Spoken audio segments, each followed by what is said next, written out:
జంగామ జిల్లా పాలకుర్తి మండల కేంద్రంలో దేశవ్యాప్త కార్మికుల సమ్మెలో భాగంగా ప్రజా సంఘాల ఆధ్వర్యంలో భారీగా ర్యాలీ నిర్వహించారు. అనంతరం వ్యవసాయ కార్మిక సంఘం జిల్లా అధ్యక్షుడు సింగారపు రమేష్ మాట్లాడుతూ కేంద్రంలో నరేంద్ర మోడీ ప్రభుత్వం 9 సంవత్సరాలుగా కార్మిక చట్టాలను కాలరాస్తూ 4 లేబర్ కోడ్లాగా మార్చిందని మండిపడ్డారు. ఇప్పటికైనా రద్దు చేసిన కార్మిక చట్టాలను అమలు చేయాలని, కార్మిక కనీస వేతనాలు 26,000 ఇవ్వాలని, 8 గంటల పని దినాన్ని అమలు చేయాలన్నారు.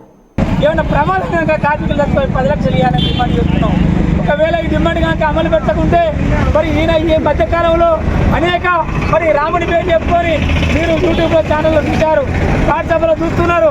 మరి అన్ని దొంగ ముచ్చట్లు రాములు విగ్రహానికి ఓపెనింగ్ వచ్చానికి ఏది ఎనుగుబంట వస్తున్నాయని యూట్యూబ్లో పెడతాడు, నాగుమాములు వస్తాయని యూట్యూబ్లో జనాన్ని మబ్బపెట్టి ప్రజలను అనేక భ్రమలు పెట్టి మళ్ళీ అధికారికి రావాలని ప్రయత్నం చేస్తున్నాడు. మోడీ మన యొక్క హక్కులను కాలరాస్తే నిన్ను గద్దెతిస్తామని చెప్పి అది చేస్తూ మీరందరూ కూడా మళ్ళీ ప్రత్యేకంగా ఈ యొక్క సమ్మెకు హాజరైన ఈ కార్మిక సంఘాల అందరికీ నాయకులకు కూడా ప్రత్యేక ధన్యవాదాలు చెప్తూ